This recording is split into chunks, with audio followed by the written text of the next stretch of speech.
Now, Florida Congressman Cory Mills joins me now. Congressman, Secretary of State Blinken just said he's willing to work with Congress on an appropriate response to the ICC. What do you think the appropriate response should be?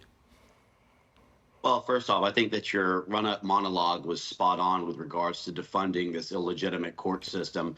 I mean, you think about the fact that they're trying to create the equivalent of a nation who is trying to prevent extermination and defend its citizens to Hamas and known terrorist organizations is ludicrous.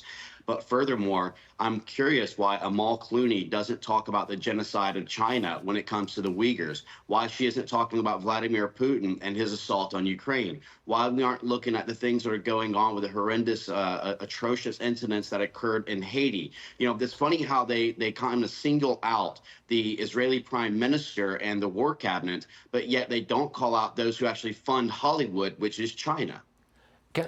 Iran is now vulnerable.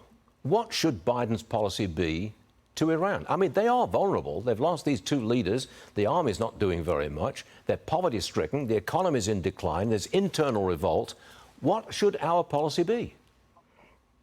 Well, you know, Varney, unfortunately, the loss of Raisi, who good riddance, the, kind of terror who committed genocide across, as well as for his Minister of Foreign Defense, we have to keep in mind this doesn't change much because the actual Hamas, Hezbollah, the proxy militias of Iraq, the Houthis are actually run by Hossein Salami, who is the head of the IRGC, as well as for Ismail Ghani, who is the head of the Quds Force. Remember, this is the guy who replaced Qasem Soleimani after President Trump eliminated him.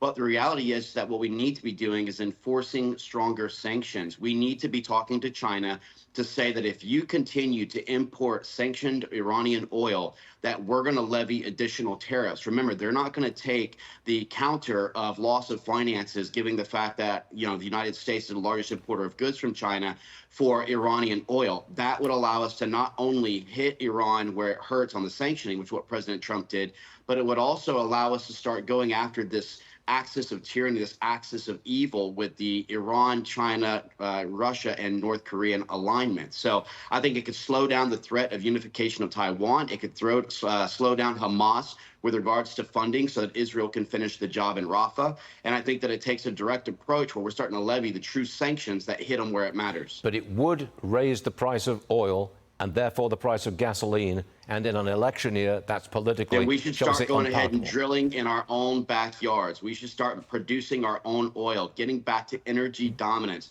getting back to supporting the petrodollar, which we transitioned in '73 to have a valuation that isn't just built on the fact that we're the widely used currency. We have to get back to American energy. That's the number one thing to help with our economic debt. That's the number one thing to balance the GDP to national debt ratio. And that's the number one thing to start lowering the cost to heat and cool our gas and also our homes, and also trying to get goods at a cheaper rate. You just articulated Trump's policy, I do believe.